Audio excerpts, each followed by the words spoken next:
Mesdames, Messieurs, bonsoir, soyez les bienvenus pour ce webinaire un peu particulier puisqu'aujourd'hui cela va être une séance de questions-réponses rien que pour vous, chers amis des professions libérales. On vous souhaite la bienvenue pour cette heure finalement de Q&A, comme on peut le dire également, sur la facturation électronique qui devient obligatoire ici au 1er janvier 2026. On y sera dans 3 petites semaines, hein, si je dis pas de bêtises au niveau des calculs, peut-être même moins. Et donc, vous êtes censé déjà avoir fait le pas peut-être vers cette éventuelle facturation électronique. On a eu un webinaire justement lundi à ce sujet pour représenter un peu les bases de ce que c'est la facturation électronique, le pourquoi de cette fameuse facturation électronique aussi. Et d'ailleurs, je vais vous mettre un premier petit sondage pour savoir si vous étiez des nôtres, justement ce lundi 8 décembre, hein, il y a quelques jours à peine.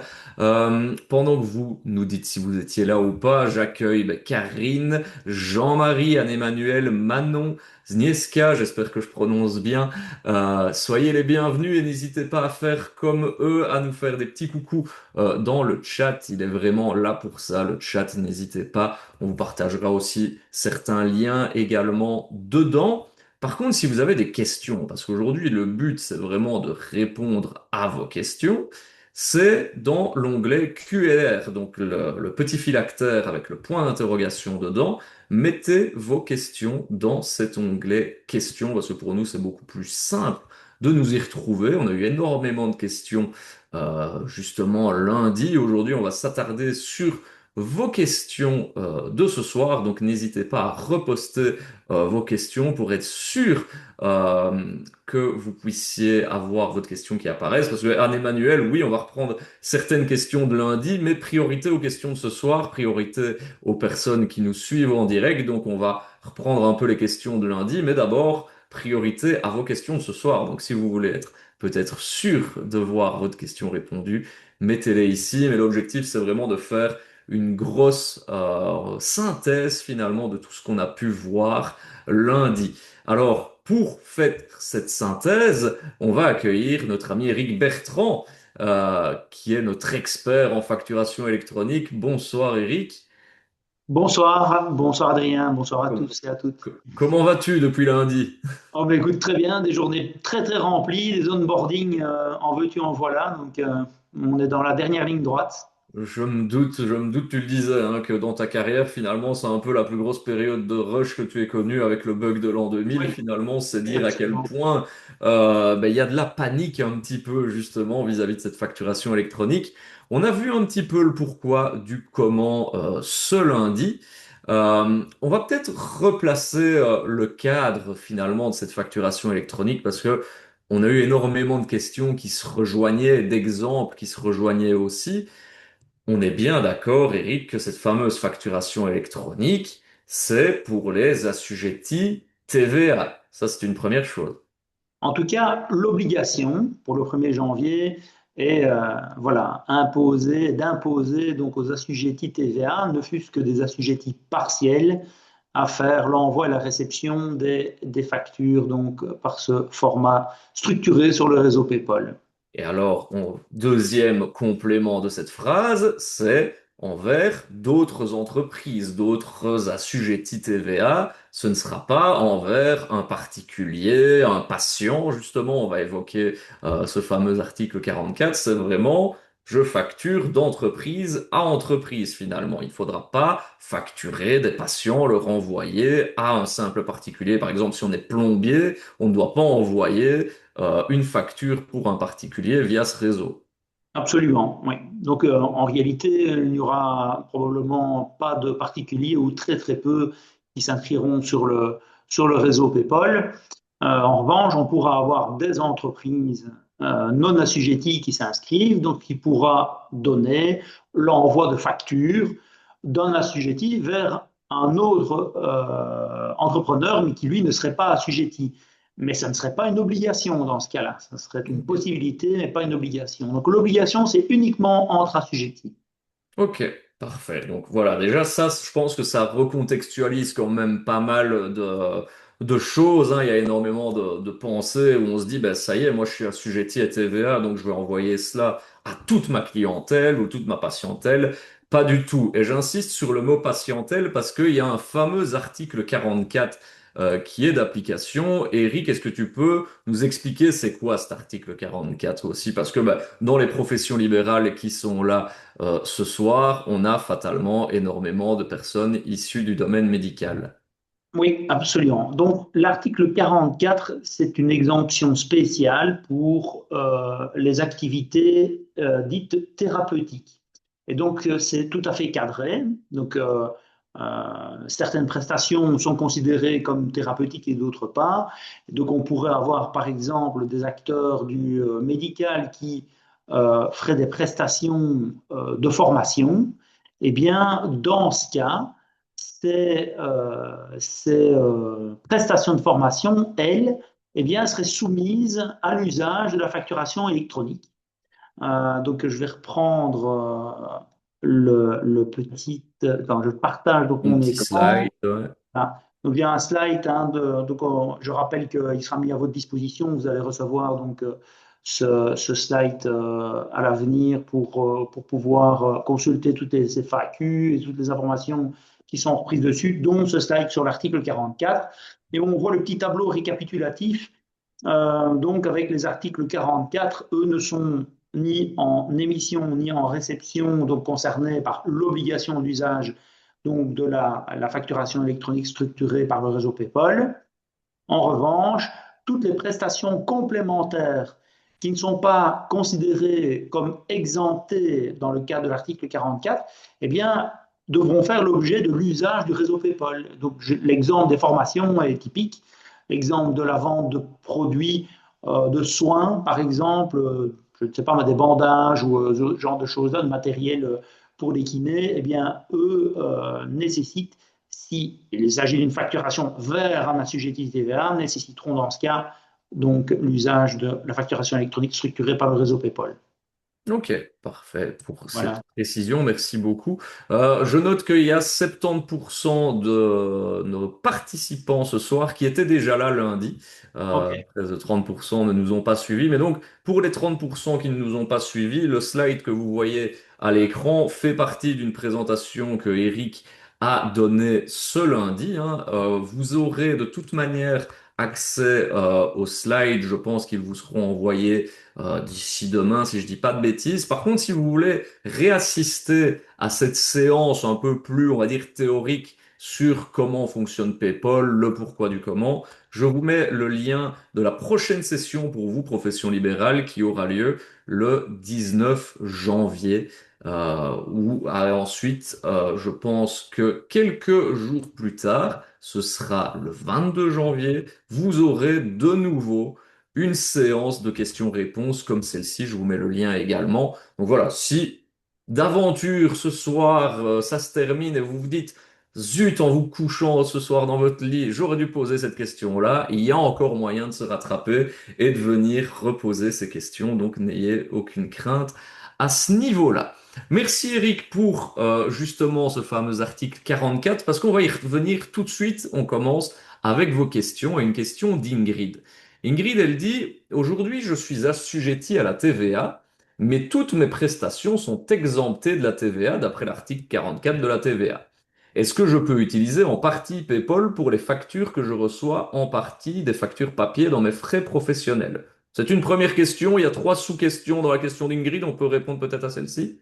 Oui, absolument. Donc, l'idéal est justement dans le cadre d'un assujetti, donc bénéficiant de l'exemption de l'article 44, d'être bien sûr inscrit sur le réseau PayPal pour pouvoir recevoir les factures de ses fournisseurs qui, eux, sont tenus, pour que vous soyez présent sur le réseau, de vous les faire parvenir par cette voie. Et donc, en fait, dans le cas d'Ingrid, ça lui permettra de recevoir en fait ces factures de Proximus, ces factures d'énergie ou voilà, de prestations diverses d'assujettis TVA belge, ce qui est quand même beaucoup plus pratique. Donc, il ne s'agit pas d'une obligation, mais bien sûr que, donc, tout en bénéficiant de l'article 44, en tant qu'assujetti TVA, elle pourra donc recevoir ces factures par ce biais et c'est plutôt souhaitable. Je pense que, en tout cas, dans notre clientèle, on a quand même pas mal de médecins et d'autres voilà, d'autres thérapeutes qui se sont inscrits sur le réseau PayPal et ils s'en trouvent plutôt satisfaits.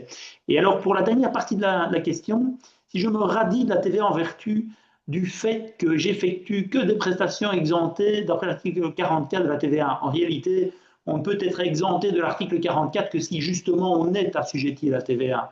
Donc à ce moment-là, on sort totalement du circuit, on peut plus réaliser ces prestations au sens du code TVA. Donc ça, c'est quelque chose à discuter avec votre comptable, mais donc pour bénéficier de cette exemption, il faut forcément être assujetti et donc grâce à ça pouvoir éventuellement s'inscrire sur le réseau PayPal pour recevoir ces factures de ces fournisseurs donc qui eux-mêmes sont assujettis.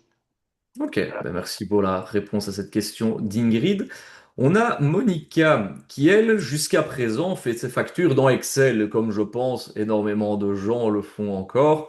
Peut-on les transférer sans devoir tout recopier? C'est vrai que ici, justement, la facturation électronique va un peu modifier vos habitudes en vous faisant passer via des logiciels finalement de facturation dédiés et plus des Excel. Oui, absolument. Donc, je vais dire, c'est pour les utilisateurs qui ont l'habitude de faire des factures, donc sur Excel, sur Word ou même encore avec des carnets de facturation. C'est pour ces utilisateurs-là que j'ai failli dire l'évolution, mais c'est plutôt la révolution se présente. Et donc, là, il y a un gros changement en fait d'habitude et un gros changement de méthode ou d'outil. Donc, il faut absolument bon, utiliser donc un logiciel de facturation fût-il un logiciel web ou un logiciel synchronisé avec votre bureau comptable ou un ERP, hein, donc les trois catégories, trois types de logiciels. Mais en tout cas, quoi qu'il en soit, pour ceux qui utilisent aujourd'hui Word, Excel ou même du manuscrit, ils vont devoir abandonner cela pour passer sur un outil de facturation logiciel compatible et connecté à PayPal. Alors, je refais une petite parenthèse où on a parlé de l'article 44, on le voit d'ailleurs à l'écran. Tu as une question d'Agnès qui dit ergothérapeute, on est considéré en article 44, sauf erreur de ma part. Quelles factures doivent passer dans PayPal des formations qu'on donnerait au sein de la commune? Typiquement, ça devrait l'être. Absolument, absolument. D'autant que les communes sont censées, en tout cas pour le 1er janvier, être également présentes sur le réseau PayPal et être capables d'échanger avec tous leurs fournisseurs assujettis. Donc, ces fameuses factures standards, donc UBL par fichier XML, donc sur le réseau PayPal, quoi. Ok. On a justement Catherine, en tant que kiné, je suis non assujetti à la TVA. Est-ce que j'ai intérêt à m'inscrire, notamment pour recevoir certaines factures? J'ai notamment reçu un mail de Payconic m'informant que désormais leurs factures arriveront via PayPal. Ben, c'est comme tu l'as déjà un peu dit, finalement, on peut prendre le train en marche, il n'y a rien de mal à ça, que du contraire. Absolument. Et bon, il y a quand même beaucoup d'évolutions hein, dont j'ai parlé lundi qui vont venir. Donc, ce n'est pas une situation figée, hein, ce qui arrive ici au 1er janvier. Beaucoup d'outils de facturation et de gestion vont s'améliorer en intégrant des fonctionnalités en rapport, par exemple, avec l'intelligence artificielle, mais également en rapport avec les bons de livraison, les bons de commande, de la validation, engagement, liquidation, par exemple, pour les administrations, ce genre de choses-là. Et donc, tout ça va nous amener finalement à une certaine évolution des outils. Et plus vite on adopte et plus vite on rentre sur les solutions, eh bien, plus facile on aura à s'adapter dans l'évolution de ceux-ci. Typiquement, par rapport aux gens qui ont l'habitude d'utiliser un programme de facturation, bah, la mise en place d'une fonctionnalité de facturation par PayPal n'est pas quelque chose de révolutionnaire comme les utilisateurs d'Excel et de Word. Pour eux, c'est un Hmm. bouton supplémentaire, donc l'adaptation est quand même plus facile. Eh bien, au même titre que ces utilisateurs d'aujourd'hui et de demain vont être confrontés à des évolutions sur les logiciels de gestion et ils auront plus facile à s'adapter en étant déjà dedans maintenant plutôt qu'en prenant le train en marche dans un an ou dans 2 ans, quoi.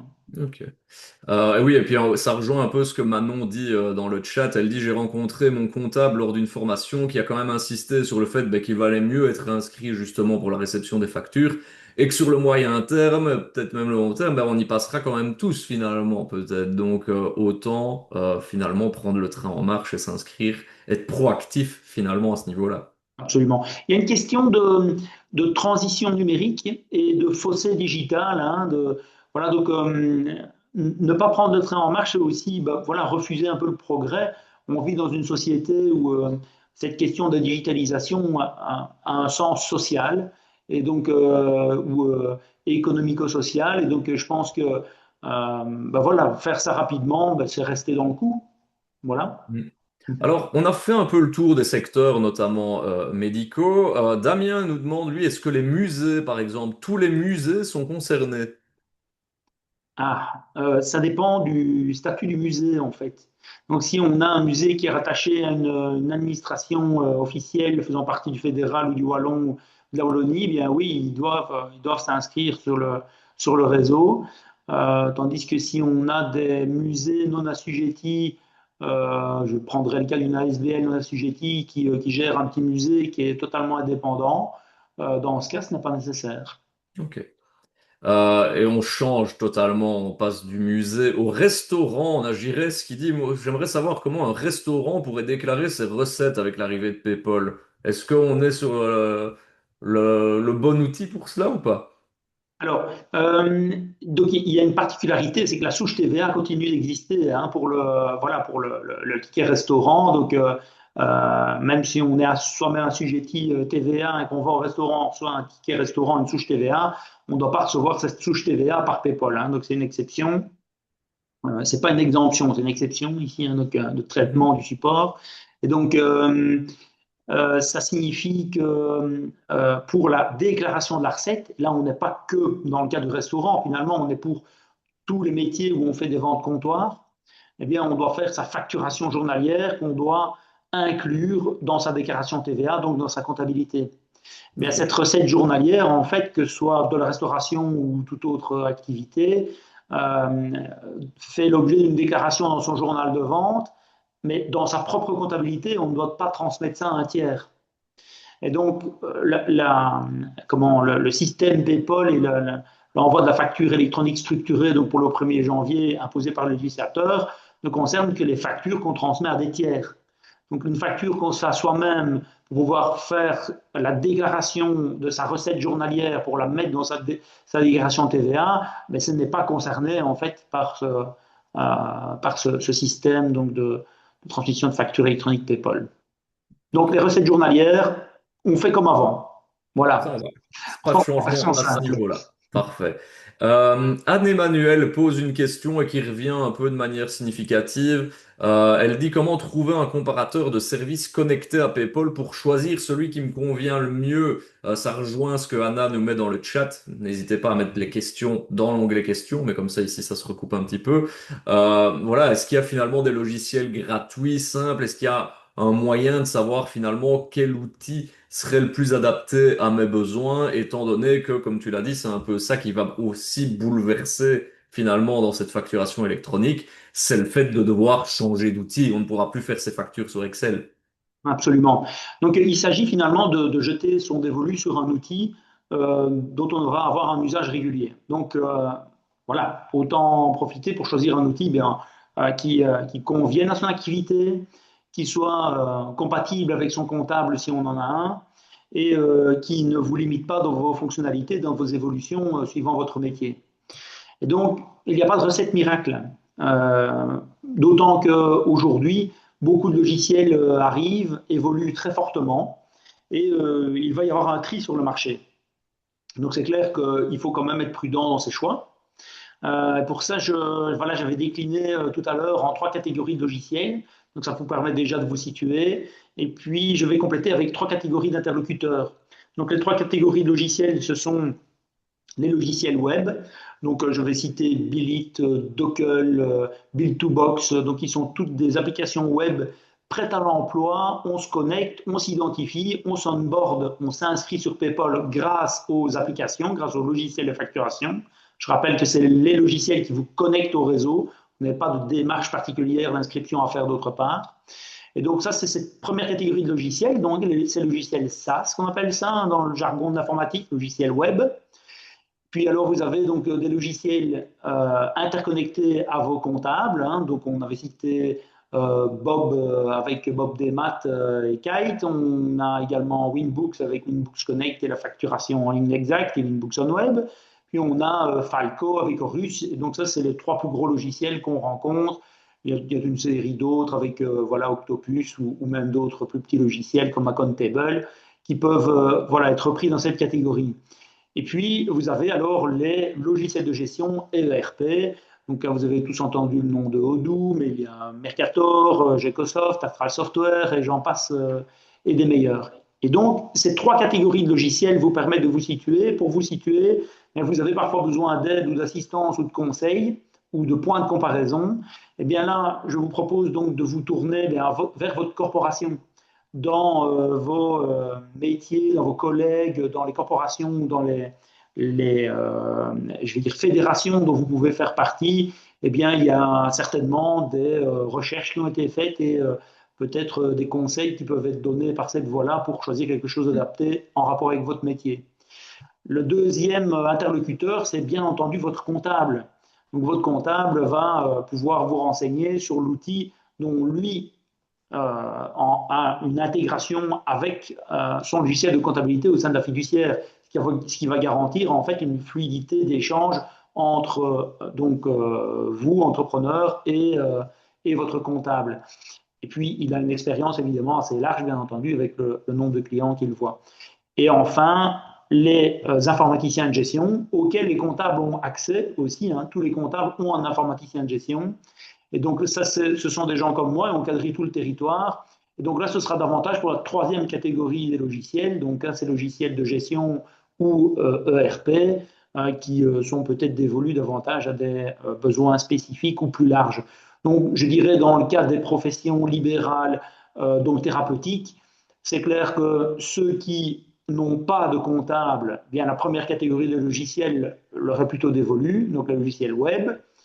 Tandis que si vous êtes dans la catégorie des professions libérales qui ont un comptable, dans ce cas, surtout prenez l'applicatif qui est voilà, utilisé par votre comptable, qui est compatible avec votre comptable. Ça vous fera gagner beaucoup de temps et ça vous permettra une interaction plus forte avec votre comptable, avec une interaction bidirectionnelle, puisque lui-même, grâce à ces applicatifs, pourra vous faire remonter de l'information, quoi. Et puis voilà, je pense que j'ai fait le tour là sur le guide de bonne pratique. Est-ce que tu n'aurais pas oublié les banques? Parce que Françoise nous Oui. dit, moi je voudrais un outil gratuit. Elle dit la banque Belfius en propose. Qu'en penses-tu? En fait, donc ça fait partie de la première catégorie des logiciels, hein, donc ces solutions SaaS web. On a donc un Docker que je présente ici, mais effectivement, ING propose des solutions, CBC en propose également. Ce qui est intéressant dans toutes ces solutions, c'est qu'elles sont basées sur des acteurs qui ont une certaine pérennité. Quand une banque propose Bilit, par exemple, comme solution, avec un partenariat comme Bilit, mais on est plutôt assuré de voir cette solution durer dans le temps. C'est plutôt satisfaisant, surtout eu égard, sur la question de la conservation des factures. Hein. Donc, hein, je rappelle qu'il est nécessaire pour vous, en tant qu'entrepreneur, de conserver votre facture originale. Et à partir du 1er janvier, ce sera obligatoirement la facture que vous échangerez par PayPal durant un minima 7 ans. Et donc peut-être plus, puisque pour les biens amortis, ce sera pendant la durée de l'amortissement, donc 15 ans pour du bâtiment par exemple, et parfois plus. Donc se tourner donc vers des outils qui ont une certaine pérennité. J'aime bien Dockel dans le cas des professions libérales, type kiné, ergothérapeute par exemple, parce que c'est gratuit en réception.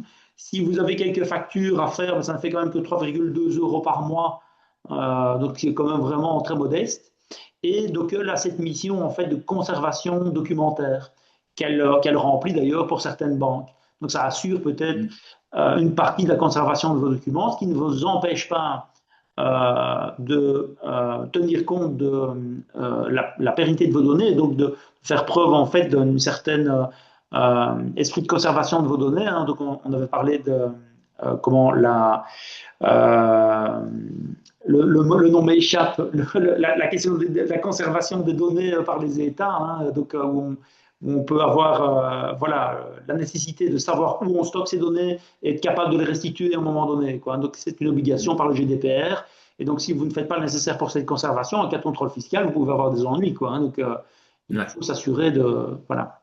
Et finalement, ça répond un peu à la question de Snieska qui dit quel logiciel conseilleriez-vous à des indépendants complémentaires qui dressent quelques factures par mois? Dockel pourrait faire l'affaire ou des logiciels finalement que les banques proposent? Oui, tout à fait. Donc, dans cette première catégorie des softwares, dit ça, c'est en ligne. C'est clair que Docker, Bilit, Bill2Box et d'autres sont plutôt bien. Donc, certainement se renseigner auprès de vos comptables si vous en avez pour voir s'ils sont d'accord avec cette solution pour pouvoir avoir un échange facile pour éviter, bien entendu, les échanges laborieux de transfert de fichiers compliqués ou de réimpression. S'il vous plaît, ne réimprimez plus vos factures mais faites-en des duplicata. Le mot que je cherchais tout à l'heure, c'était la souveraineté numérique, la souveraineté. Donc, être souverain de ces données, c'est être capable de savoir où elles sont et d'en avoir au moins une copie, quoi, en fait. Ok. Et donc, avoir une copie chez son comptable ou avoir une copie sur Docker et sur votre ordinateur ou sur votre lecteur cloud, votre lecteur, voilà, je sais pas moi, un drive quelconque, eh bien, là, on peut dire que vous aurez fait ce qui est nécessaire pour la conservation de vos données, quoi. Et alors, Francy, il va un pas plus loin, il dit, si on n'est pas satisfait d'un fournisseur d'accès PayPal, finalement, je me suis pris Dockel ou Horus, n'importe, et je suis pas satisfait, est-ce qu'on peut changer facilement, ou, enfin, si on peut changer, comment est-ce qu'on peut faire? Donc, en fait, dans la question des bonnes pratiques, en fait, hein, pour les logiciels qui sont compatibles et connectés au réseau PayPal, ils doivent être capables de se désenregistrer. Donc, où on est par exemple avec Dockel, donc on doit pouvoir se désenregistrer du réseau et puis se réinscrire peut-être avec Falco. D'autre part, parce qu'on passe d'une solution autonome web, et puis à un moment donné, bon, on dit tiens, je vais me tourner vers la solution de mon comptable, j'utilise Falco à un moment donné, mais je pourrais me réenregistrer à nouveau sur Falco. Donc en fait, l'idée, c'est je me désenregistre du réseau PayPal sur mon ancien outil, puis je me réenregistre sur le nouveau. Alors vous pouvez éventuellement avoir des accidents avec voilà, des logiciels peut-être pour lesquels on n'aurait plus payé les factures, on a la solution qui est coupée, mais on est toujours enregistré chez l'ancien. Et donc là, à nouveau, des informaticiens et par exemple le support de Falco sera capable d'aller forcer le désenregistrement chez l'ancien fournisseur de services pour le réenregistrer sur le nouveau. Mais à nouveau, si vous quittez un fournisseur de services qui stocke vos factures, donc vos fichiers XML qui sont les originaux, au préalable, faites une copie de sécurité sur vos installations locales, par exemple, hein. Ok. Voilà, ça répond un peu, on a brassé un peu le panel des différents outils, de savoir auxquels s'inscrire et si on pouvait s'en retirer. Je vais revenir un petit peu à ce qu'on disait tout à l'heure avec les professions, on va dire thérapeutiques, médicales. Il y a Céline qui dit, en tant que diététicienne, donc on a dit par exemple, quand c'était une activité thérapeutique, un soin thérapeutique, pas besoin de facturer via facturation électronique. Par contre, si c'est des formations, etc., c'est évidemment facturable via facturation électronique. Elle dit, moi, en tant que diététicienne, par exemple, la correction d'un menu pour une institution, est-ce que c'est considéré comme un soin thérapeutique? Finalement, je pousse la question un peu plus loin, c'est à partir, qu'est-ce qu'on considère finalement comme soin thérapeutique? Alors, c'est décrit hein, dans l'article 44 et c'est voilà. Et donc là, il faut absolument se tourner vers un comptable en fait pour avoir le périmètre exact. Parce que ça peut être sujet à interprétation aussi. Et donc, il y a une question de risque aussi par rapport au fait de vouloir à un moment donné appliquer l'article 44 ou pas, donc risque de requalification. Mais donc, mais par contre, c'est parfaitement défini, hein. Donc, voilà, il faut se tourner vers un comptable dont c'est le métier, parce que là, on sort de mon périmètre C'est ça. Donc la correction de informaticien menu, on ne sait pas dire ici si c'est voilà. Je donne considéré comme... l'exemple en fait de la formation parce que j'ai pris la précaution de vérifier avec un expert comptable que c'était bien en dehors de l'article 44 et donc quand voilà quand j'en parle, ça permet d'éveiller voilà tout le monde à l'idée que voilà il y a des limites à l'application ou non de cet article 44 et que c'est tout à fait cadré quoi. Hmm. Parce que je vois, il y a c'est plutôt une question, une remarque de Thierry dans le chat. Mettez-les, s'il vous plaît, aux questions dans l'onglet questions-réponses. Mais ça rejoint un petit peu ce qu'on vient de dire, c'est que Thierry, il est franchisé TVA, psychologue, conventionné INAMI, et outre ben, ses consultations, où là on est purement dans le thérapeutique, ses prestations de formation sont des clairvisions. c'est-à-dire des formations destinées aux professionnels ayant besoin d'être sensibilisés à la santé mentale au sens de soutenir, échanger des connaissances et de l'expertise avec un groupe d'acteurs, professionnels des soins de santé et ou bénévoles de première ligne sur l'offre de soins psychologiques en première ligne, y compris les interventions potentielles qu'ils peuvent effectuer eux-mêmes pour soutenir le bénéficiaire ayant une demande de soins psychologiques, telle que définie dans un article quatrième avenant à la Convention concernant le financement de la fonction psychologique dans la première ligne. Donc ici, finalement, si je résume en fait ce que Thierry nous met, c'est que ben, on n'est pas dans une activité thérapeutique, mais ça reste, c'est de la formation à des collègues thérapeutes. Est-ce que ça rentre pas dans une activité thérapeutique et donc ça devrait être finalement facturé, ce genre de consultation, de prestation de formation? À mon avis, oui. Si le tiers vers lequel on facture est bien assujetti TVA, puisque partiellement, je pense que oui.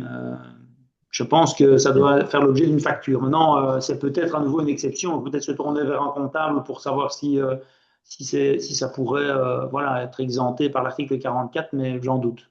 Ok. En parlant de comptable, on en a une dans l'Assemblée, Annick, qui nous pose la question suivante. Elle dit, je suis comptable pour mes factures de vente achat. Elle a le logiciel Odoo, hein, qui est très connu, facturation électronique gratuit, et mes clients peuvent prendre le logiciel qu'ils veulent. Est-ce possible avec leur login et mot de passe de pouvoir consulter leurs factures achat-vente sur leur logiciel de facturation électronique et de les encoder via ce système manuellement? Ça remplacerait en quelque sorte les emails qu'ils m'envoyaient avec leurs factures. J'ai le temps d'encoder, j'ai diminué mes clients pour cause de retraite anticipée fin 2026 en continuant à titre complémentaire de façon très limitée. Je pense que c'est plus simple finalement de passer ce fameux pas d'un choix d'outils plutôt que de faire comme cela. Tu m'arrêteras si je me trompe aussi, Eric, parce que ben, on ne peut pas divulguer non plus ses logins et ses mots de passe. Oui, voilà, en fait, hein, c'est délicat hein, voilà, d'utiliser les logins et mots de passe d'autres personnes. Il y a une question voilà, de respect de la vie privée, ces questions de mots de passe, ce genre de choses-là, de mots de passe qui circulent alors vers des tiers et où il y a des risques à un moment donné que voilà, on ait une machine, par exemple, celle du comptable, qui serait piratée et puis les mots de passe éventés et on a les données ou les accès au logiciel voilà, qui sont dans la nature vers des hackers. Donc, c'est bon, c'est pas la bonne pratique. Hein. C'est clair que c'est pas la bonne pratique. La bonne pratique, c'est certain que voilà, avec le cadeau doux qui n'est pas gratuit, hein, parce que c'est inclus la facturation électronique dans l'abonnement de base avec les options. Et donc, voilà, c'est un petit peu différent. Et donc, il n'empêche qu'on a toujours ces fichiers XML qui représentent la facturation électronique que l'on peut déplacer pour les acheminer vers la partie comptable, soit dans Odoo ou vers un dossier comptable externe. Donc, et à ce moment-là, ben, les importer automatiquement donc, dans cette compta pour pouvoir eh bien, faire tous les documents administratifs obligatoires. Quoi. Ok. Je refais un saut via ce qu'on a dit tout à l'heure avec Thierry, hein, qui donnait des formations, des consultations en santé mentale pour des confrères et des consoeurs. Il dit que ces formations sont reconnues par un code INAMI.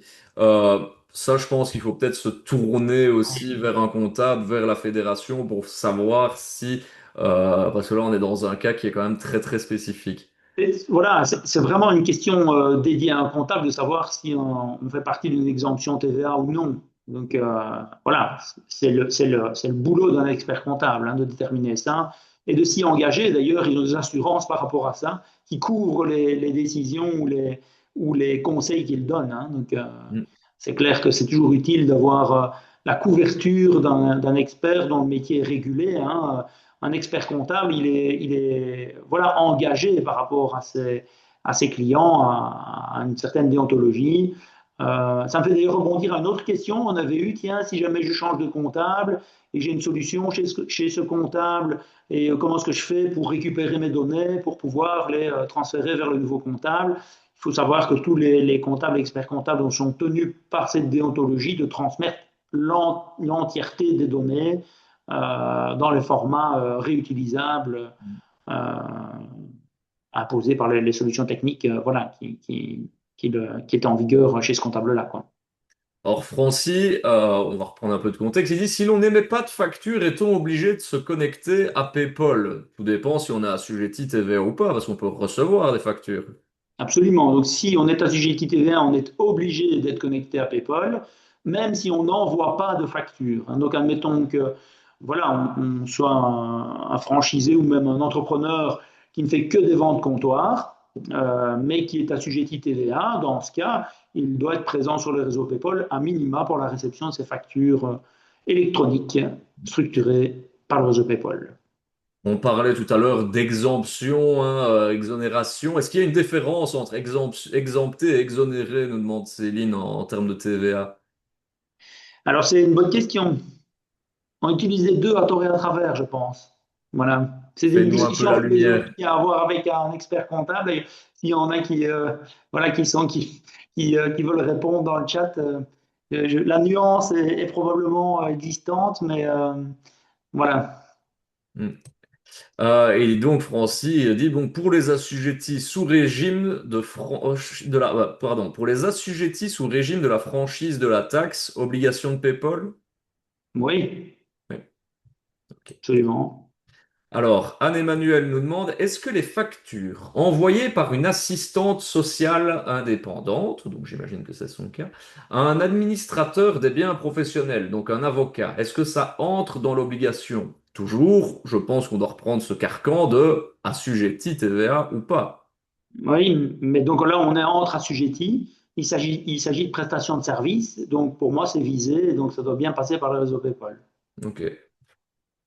Si l'assistante sociale indépendante est assujettie ou pas. Ça, Oui, c'est ça. Hein. Donc, ils doivent être assujettis, mais pour moi, c'est le cas. Donc, ok.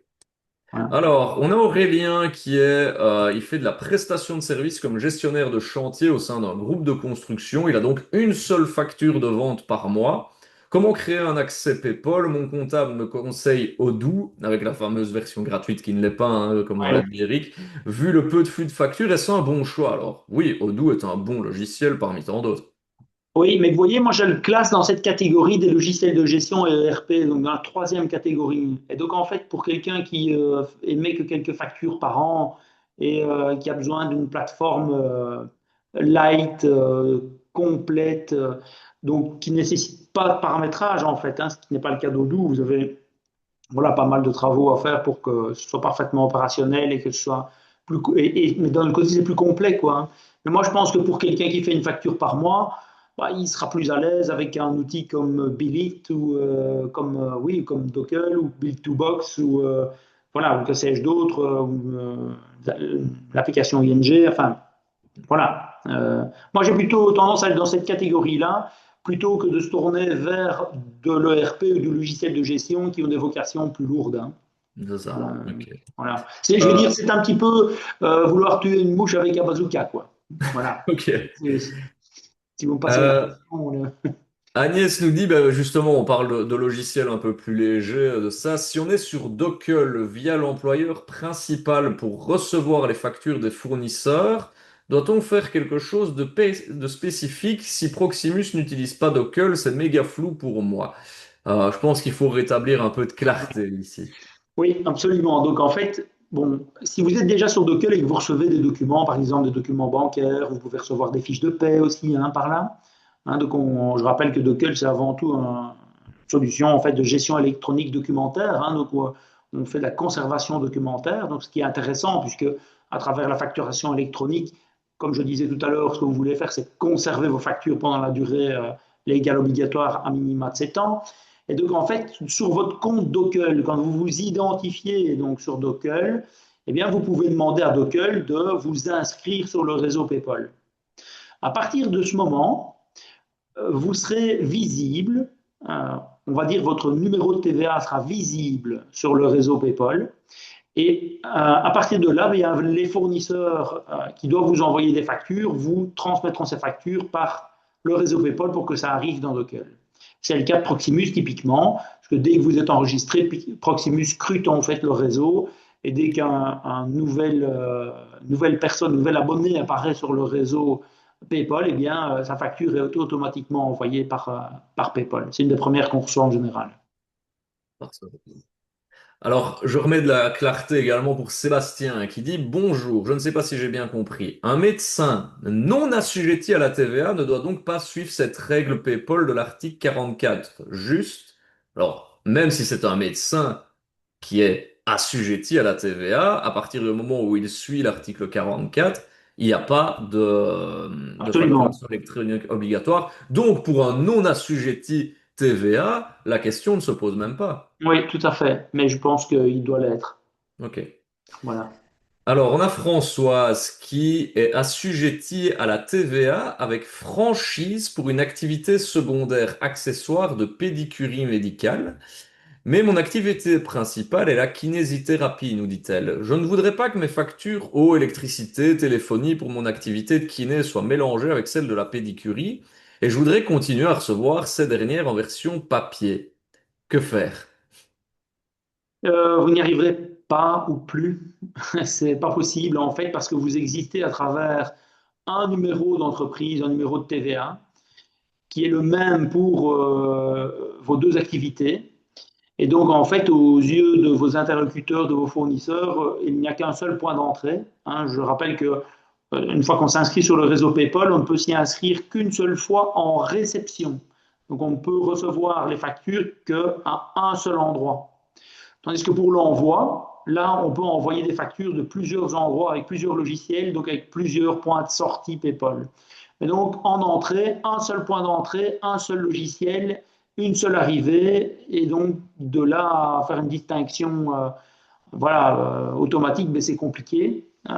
Et puis alors, papier, ben, le législateur vous a dit non. Donc, voilà, c'est s'exposer aux amendes voilà, de non-conformité à l'application de la facturation électronique, qui, je le rappelle, sont de 1 500 euros, premier constat. Second constat, après 3 mois, 3 000 euros, puis 5 000, et voilà, ça continue avec d'autres sanctions et au-delà de ça.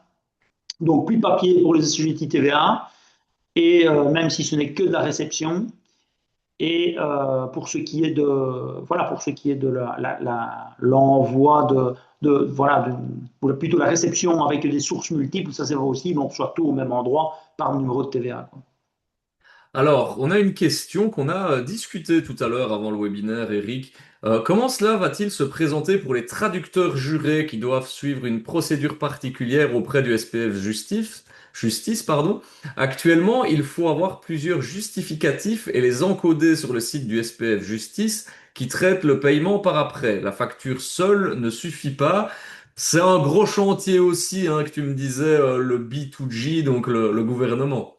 Oui, tout à fait. D'ailleurs, j'étais encore en réunion cet après-midi avec des instances donc du SPOE où ben, cette discussion des DC, hein, des déclarations de créances, des justificatifs des déclarations de créances et de la facture d'autre part, ben, sont voilà, des sujets compliqués, ben, bien sûr, pour je veux dire, les entrepreneurs et les gens qui veulent être payés, hein, les créanciers, et puis d'un autre côté, pour le traitement interne, pour la validation de ces justificatifs et de ces déclarations de créances.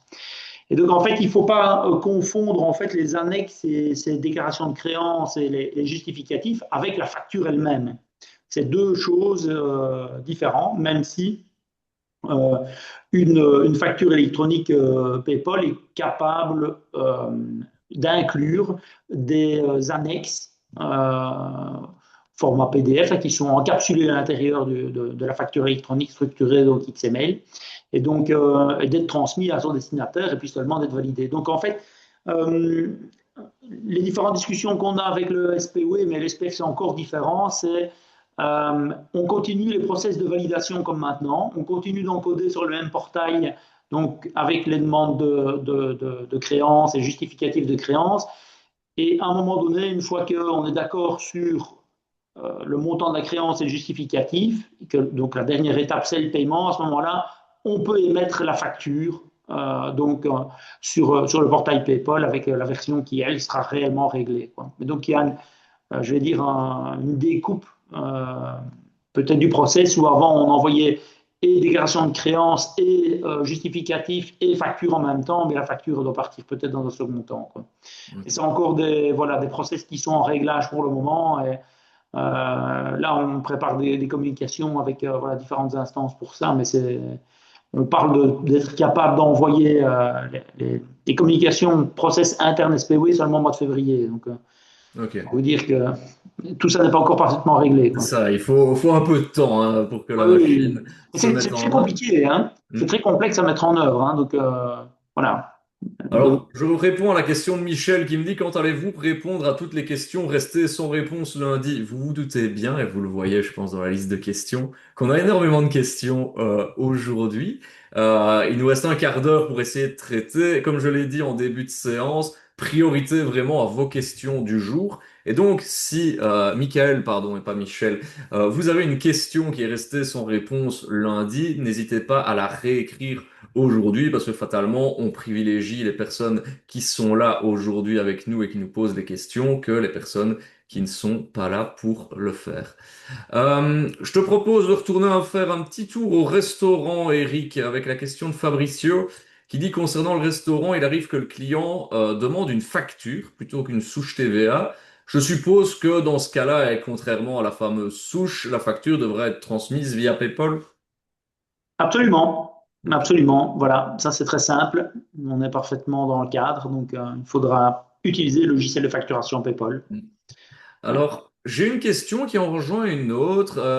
Frédéric me dit, est-il possible de disposer de plusieurs accès avec présupposé un seul numéro PayPal via des softwares différents, web ou autres?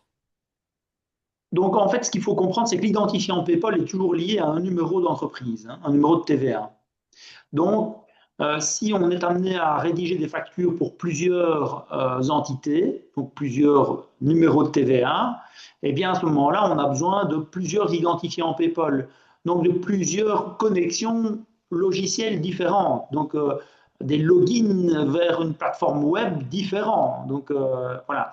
Alors, il y a des possibilités, hein, donc on a des ERP donc là, on passe dans la troisième catégorie des logiciels qui, eux, permettent de gérer plusieurs fournisseurs de services avec de la gestion d'entités qui ont plusieurs numéros de TVA, par exemple. On peut imaginer une entité juridique qui a plusieurs numéros de TVA, notamment numéros de TVA étrangers, en plus des numéros de TVA belges. On rentre sur un domaine plus évolué, plus compliqué. Je peux faire un long laïus là-dessus, parce que c'est très complexe, hein, en rapport avec des gens qui feraient de l'e-commerce, par exemple, en Espagne, et qui auraient un numéro de TVA espagnol, mais également en belge, et bien à ce moment-là, on se retrouve avec deux fournisseurs de services et deux numéros de TVA dans cette entité, quoi. Donc ça Ok. peut se compliquer. Mais si on est, je ne sais pas moi, une ASBL et allez, on a trois ASBL et on veut faire de la facturation avec trois ASBL, et bien on va avoir plutôt trois portails différents, quoi, hein, un pour chaque ASBL, quoi. Ok. Alors, je continue notre petit tour des questions. J'ai Anne-Emmanuel qu'on a eu tout à l'heure qui nous parlait du cas d'assistante sociale indépendante en termes de facturation pour les administrateurs de biens. Elle nous dit qu'elle n'est pas assujettie de l'article 44, paragraphe 2, alinéa 2. Donc voilà, parfait, à ce moment-là, pas besoin. Ouais. Une autre question de Jolanta qui gère un bureau social indépendant en société et j'émets plus ou moins 250 factures par an via un logiciel de facturation, relation uniquement B2B. Je fais seul ma comptabilité. Pensez-vous que dans ce genre de cas, travailler avec Bill2Box est mieux que Docal Pro ou peut-être une autre plateforme? Merci pour vos éclaircissements. Donc, pour un flux de 250 factures par an, uniquement en Ouais. B2B. Alors, je poserais quand même une question, en fait, c'est de savoir ce que deviennent ces factures après. Donc, en fait, quand on est dans voilà, un environnement quand même professionnel comme celui-là, ce on espère aussi, c'est d'avoir une bonne intégration comptable. Donc, suivant le logiciel de comptabilité, je choisirais aussi, enfin, je tiendrai compte de cette solution. Donc, a priori, il y a plutôt des interconnexions plus faciles avec Bill2Box, par exemple, que Docker dans ce cas-là. Mais cela étant, si on me dit que derrière il y a Urus, Bob ou Winbooks, là, je me tournerai peut-être aussi vers des logiciels intégrés à un de ces trois logiciels, quoi. Donc, Hmm. Ok. voilà. Je tiendrai compte de Alors, la compta dans ce cas-ci. ok, oui, bah, de toute façon, le comptable, on l'a dit, hein, c'est votre personne de référence à ce niveau. Jean-Marc nous dit qu'il va sans doute être amené à faire des facturations pour lui-même, mais aussi pour différentes ASBL. est-ce qu'il a besoin d'un numéro PayPal pour lui-même et un numéro pour chaque SBL ou est-ce qu'il pourrait utiliser un seul logiciel de facturation dans affiliation et coûts multiples? Oui, mais donc, voilà, si toutes les SBL sont assujetties à la TVA, il faut toutes les inscrire sur le réseau PayPal et avoir une plateforme pour chacun d'entre eux, quoi. Et Ok. donc, ça veut dire des logins, des mots de passe si c'est du web ou un applicatif dédié avec de la gestion multidossier, quoi. Hmm. Ok. Alors, je fais un petit peu le tour des questions qui nous restent en suspens. Est-ce qu'il y a un moyen de tester gratuitement les logiciels afin de s'entraîner un peu avant de choisir? J'imagine que c'est compliqué parce que du moment où on prend un logiciel, on doit s'inscrire. C'est peut-être un peu plus compliqué, non? Oui, non, il y a quand même des possibilités, hein, donc, parce que c'est pas parce que vous utilisez par exemple Bilit que vous êtes obligé au moment où vous rentrez sur la plateforme de vous inscrire sur le réseau PayPal. Ce sont deux démarches dans le logiciel différentes, quoi. Donc, vous pouvez utiliser un logiciel de facturation, comme c'était le cas jusqu'il y a quelques mois avant que PayPal n'arrive. Tous ces logiciels, en fait, existaient déjà et permettaient déjà de faire des factures indépendamment d'être connectés au réseau PayPal. Donc, vous pourrez vous connecter au réseau PayPal dans un second temps après avoir validé et testé l'outil, quoi, hein. Donc, Ok. ouais. Donc oui, c'est certainement intéressant, hein. Ou alors de demander à quelqu'un qui utilise déjà une solution que cette personne lui montre. Ok. Et puis alors, vous avez aussi des éditeurs de logiciels qui vont vous proposer des démonstrations aussi, hein. Donc, non, non, il faut Ok. essayer. Donc, faut faire son petit marché finalement. Oui, oui, tout à fait. Il ne faut pas avoir peur de, voilà, de paraître des têtes. Il y a des vidéos formations aussi, hein, dans des logiciels. Prenez le cas de Falco, par exemple. Vous avez des vidéos formations qui sont là et qui vous permettent de vraiment voir le logiciel, quoi.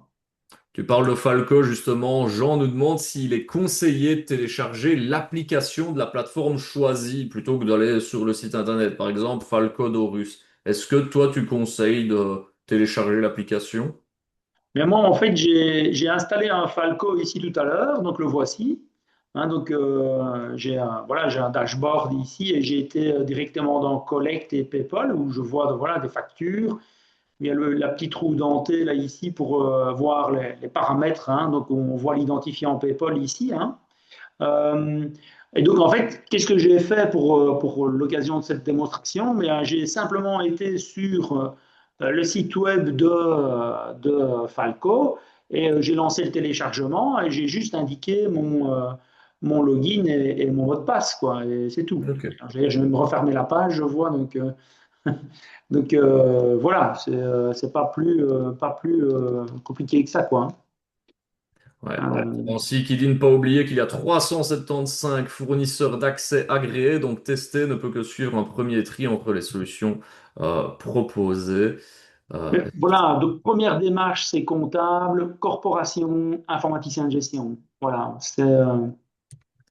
Alors, on va répondre à la question de Michael, qui avait sa question de lundi. Il dit, si un client indépendant, personne physique assujettie, ne le signale pas et se présente comme simple particulier pour une prestation de service, même n'ayant rien à voir avec son activité professionnelle, est-ce qu'on est punissable si nous ne le facturons pas via PayPal?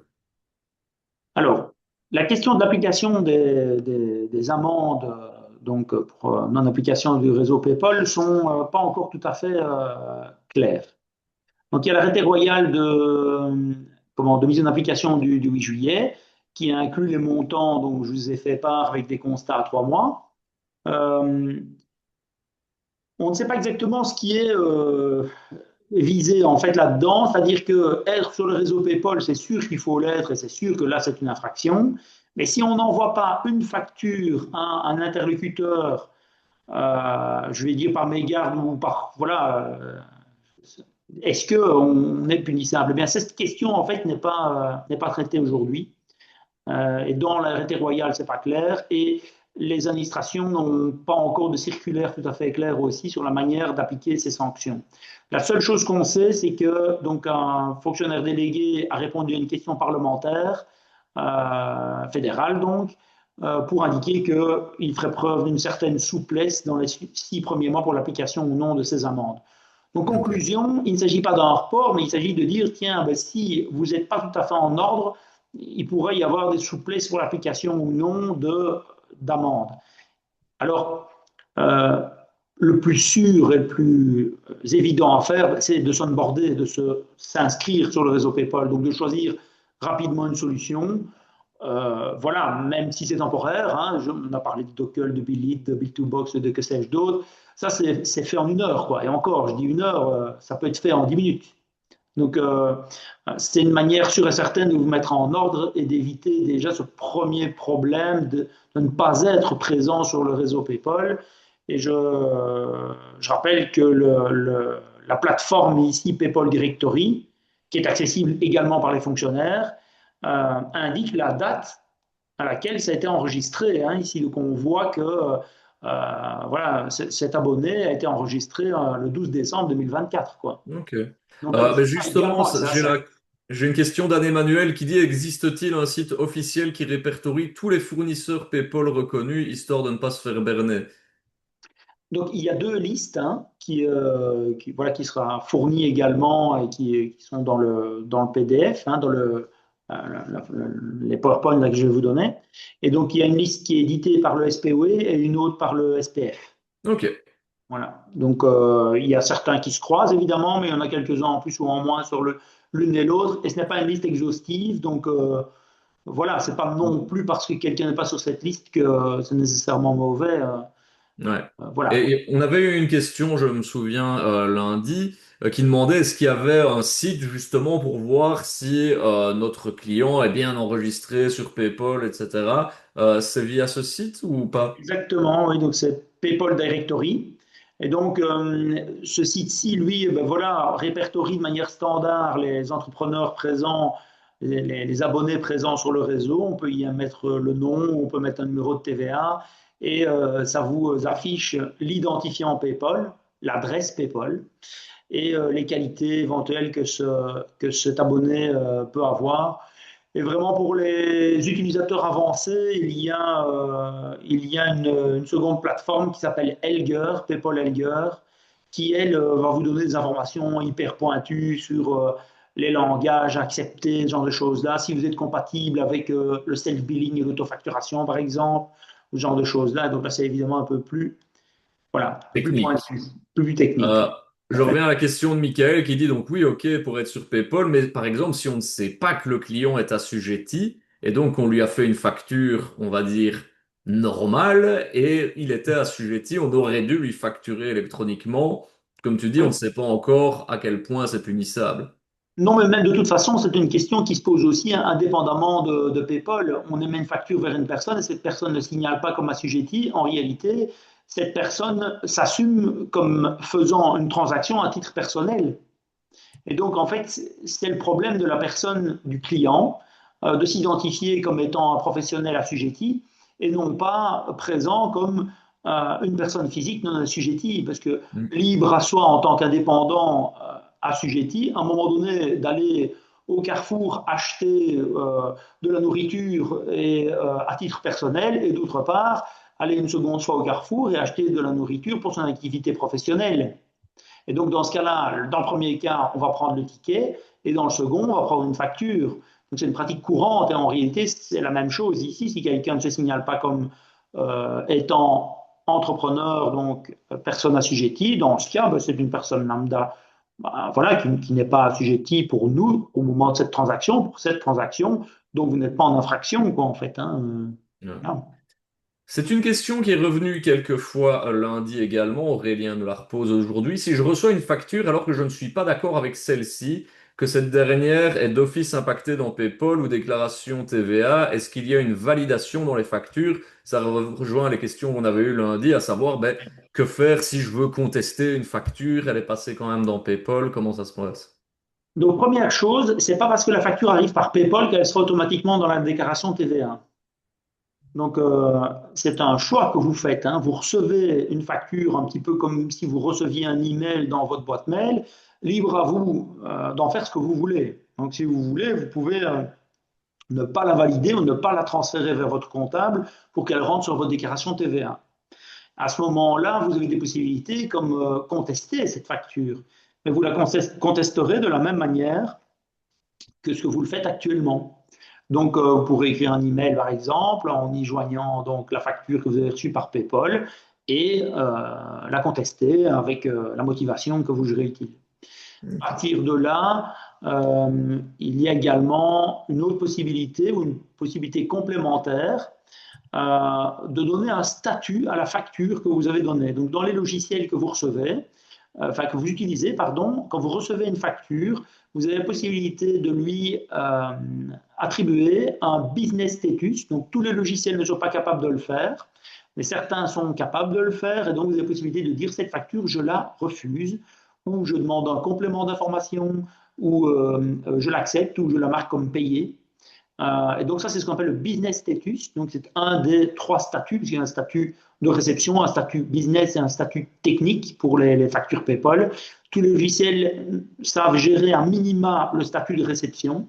Après, le statut technique et le statut business, c'est un petit peu plus évolué. Donc c'est des fonctionnalités qui vont naître et qu'on va voir fleurir de plus en plus dans les logiciels. Mais pour notre part, on a déjà deux softs chez nous qui permettent de gérer le business status et de pouvoir éventuellement rejeter la facture par le logiciel de facturation. Mais il vous est libre de toujours contester une facture comme vous le faites jusqu'à maintenant et de la lier à votre comptabilité ou non. Donc vous gardez la maîtrise sur vos factures.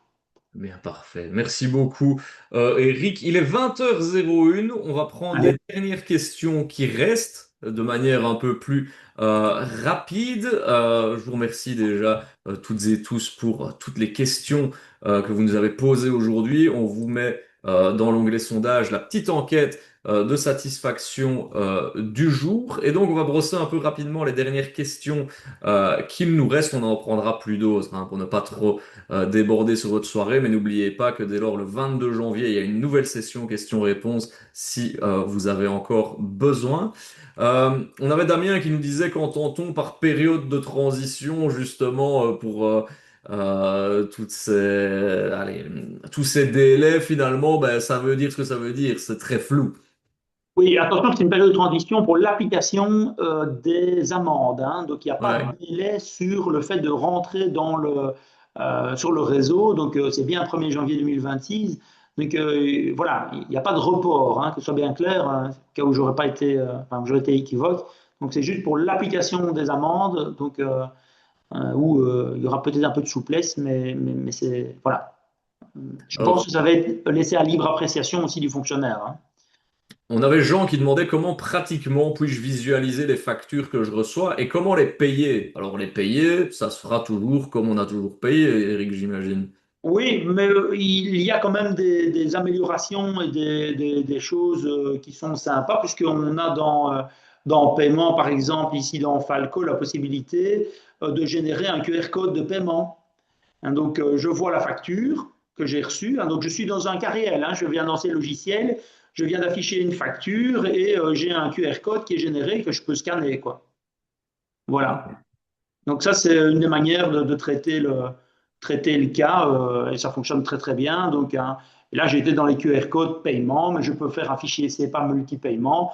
Et donc, dans beaucoup de logiciels, vous verrez ces fonctionnalités disponibles. Donc, vous pourrez sélectionner votre facture et vous pourrez voilà, afficher le contenu de cette facture et éventuellement la mettre au paiement. Là, je suis passé sur un autre logiciel qui permet également de faire ce genre de choses et de générer également éventuellement un QR code de paiement, quoi. Ok. On Voilà. a José qui nous dit, lorsqu'un indépendant est soumis à l'article 44, il est effectivement assujetti mais exonéré, donc non disposant de déclaration TVA. Pour les restaurants, il ne faut pas oublier la vente des biens immobilisés. Voir aussi les opérations spéciales en TVA, c'est ce qu'on disait en préparant ce Oui. webinaire, des ventes de véhicules neufs avec l'option de la TVA, le seuil d'acquisition intracommunautaire, etc. Enfin, voilà, ça, par exemple. Je suis médecin, effectivement, toutes mes activités thérapeutiques ne sont pas soumises à cette facturation électronique. Par contre, ma voiture de société, oui. Tout à fait. Et là, on est totalement dans le scope visé par la Commission européenne, par VIDA, hein, qui est VAT in the Digital Age, hein, donc la TVA dans le monde moderne digital, où l'objectif numéro un est de lutter contre les carousels TVA, dont les carousels TVA sur les véhicules. Donc là, c'est clair que la vente exceptionnelle de véhicules sans passer par PayPal, ça n'aura pas lieu. Donc Ouais, c'est ça. voilà. Ok. Euh, On a Françoise qui dit, et si nous demandons une facture pour des travaux dans notre privé, comment la recevrons-nous? Ben là, fatalement, c'est un peu ce que tu expliquais avec je vais faire mes courses chez Carrefour, c'est soit pour mon activité professionnelle et à ce moment-là, je prends une facture et donc PayPal, ou alors ben, simplement une facture traditionnelle en tant que particulier. C'est ça, le ticket même, hein. Voilà. Qu'en est-il des factures vers l'international, la France, le Maroc, les États-Unis, à ce niveau? Donc, PayPal, c'est mondial, hein. Donc, ce n'est pas que belge ou que européen, c'est mondial. Donc, il y a des fournisseurs de services voilà, au Canada, aux États-Unis, en Australie et d'autres. Et donc, vous avez des entrepreneurs qui sont affiliés, hein, donc, au réseau. Et là, il faut juste dialoguer avec eux pour dire, tiens, voilà, je suis sur PayPal, est-ce que tu l'es aussi? Mais donc, dorénavant, on échange un document par cette voie-là. Au même Ok. titre que ben, on peut dialoguer avec un interlocuteur de l'autre côté du monde où on décidera de s'envoyer ben, ses factures par courrier simple ou par email ou éventuellement par PayPal, dans un cadre où il n'y a absolument aucune obligation à ce stade, hein. Hmm. Alors Monica, c'est plus un commentaire, je pense, dans cet onglet question. Un client me dit sa désillusion de ne plus pouvoir voir ses totaux pour comprendre sa déclaration TVA. Pas possible de lui faire comprendre. Effectivement, à mon avis, c'est plus un retour ici, je pense, Eric. Oui. Euh, René nous dit, qu'en est-il d'une facture, pardon, qu'en est-il d'une petite entreprise bénéficiant, comme prévu à l'article 56, de la franchise de taxe TVA non applicable? Question pour le comptable, ça, à mon avis.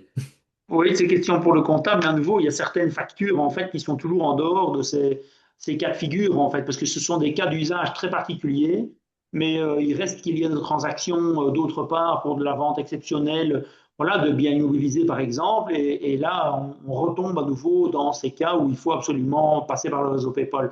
Et dans l'absolu, de toute façon, pour ces entités, c'est certainement beaucoup mieux en cas de, je vais dire, où on est limite, de toute façon s'inscrire et de s'inscrire par exemple sur Dockel avec un outil gratuit, au moins pour la réception, simplement parce que c'est plus pratique et plus facile.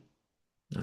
Alors je reviens à la question qu'on disait juste avant, à la question de Françoise pour les travaux. Elle dit facture par exemple pour travaux dans ma maison. Tu me corrigeras si je me trompe, Eric, mais voilà, si c'est pour votre cabinet, votre activité professionnelle, que vous faites rentrer ça dans vos frais professionnels, à ce moment-là, ce sera PayPal. Autrement, si c'est purement en tant que particulier et que vous ne faites pas rentrer ça dans votre comptabilité, à ce moment-là, ce sera une facture simple et normale. C'est ça, exactement comme avant en fait, hein. Voilà. Et alors, dernière question de René. On a évoqué tout à l'heure le problème des traducteurs, interprètes jurés, les difficultés que le SPF éprouve pour intégrer le système PayPal. La réponse effraie un peu parce que les interlocuteurs ont dit également que sous prétexte d'erreur dans les états de frais mensuels, le TIJ doit parfois attendre 3 mois ou plus avant de recevoir l'approbation du bureau de taxation et bien plus encore avant d'être payé. Le délai sera donc encore plus long. Et qu'en est-il de l'obligation de régler les factures au maximum 60 jours après la date d'émission de la facture? C'est vrai que ça pose question, ça. Ah oui, hein. En fait, c'est surtout dû à la question du changement, en fait, hein. C'est le changement de processus qui est très problématique dans des structures aussi grosses. Et donc, en fait, en réalité, ça devrait être plus rapide grâce à cette technologie. Et le temps d'adaptation et d'évolution fait qu'on risque d'avoir des perturbations pendant la première année, le temps que, voilà, que le système se rôde, que les fonctionnaires s'habituent, que les logiciels s'adaptent. Et normalement, à terme, ça doit être plus rapide, mais effectivement, je crains que ce soit transitoirement plus compliqué. Ok. Et alors, José nous dit, si l'assujetti franchisé dépasse le seuil de 25 000, il y aura révision de la TVA et changement de régime. Oui, Là, absolument. on est C'est plus automatique. dans une C'est du bonne comptable. remarque que dans une question. Et bien voilà, Eric, j'ai clôturé toutes les questions qui nous ont été posées ce soir. Merci beaucoup à vous de votre participation. Et d'ailleurs, bah, tu as une super enquête de satisfaction qui arrive, hein, Eric. On te la Oui, formidable. transmettra. Vous recevrez les replays de ce webinaire demain à la même heure. Sandra est actuellement malade, donc je ne sais pas si elle pourra vous envoyer les slides, mais on s'engage à vous les envoyer rapidement. Et si vous voulez, si vous n'étiez pas, parce que 30% d'entre vous n'étaient pas présents, comme je l'ai dit, lors de notre session plus théorique de lundi, ben, je vous mets le lien pour vous y inscrire. Ce sera le début janvier, le 19 très exactement. Et ensuite, il y aura une séance de questions-réponses. Donc, comme aujourd'hui, et comme je l'ai dit en introduction, si ce soir vous allez dormir en vous disant, zut, j'ai oublié de poser cette question, eh bien, pas de souci parce que le 22, on se retrouvera avec Eric pour une nouvelle session de questions-réponses pour vous accompagner au mieux dans cette transition vers la facturation électronique. Et enfin, je vous glisse un dernier petit lien dans le chat. Il s'agit de toute l'actualité finalement sur la facturation électronique que vous pouvez retrouver sur le site du SNI, donc qui est vraiment votre partenaire dans cette transition, au même titre que votre comptable, vos fédérations, et aussi on remercie l'agence numérique Digital Wallonia et la Wallonie qui permettent de mettre en place ce genre de webinaire pour mieux vous accompagner dans cette démarche. Voilà, merci beaucoup. Je me joins aux remerciements qui se trouvent dans le chat et on vous souhaite déjà de très belles fêtes de fin d'année, cher public, et à toi aussi, Eric, hein, on ne se Merci, reverra hein, pas belle fête de fin d'année à vous tous d'ici aussi, là. et avec grand plaisir. À bientôt, passez de très belles fêtes, Au prenez soin de vous. Bye bye. revoir.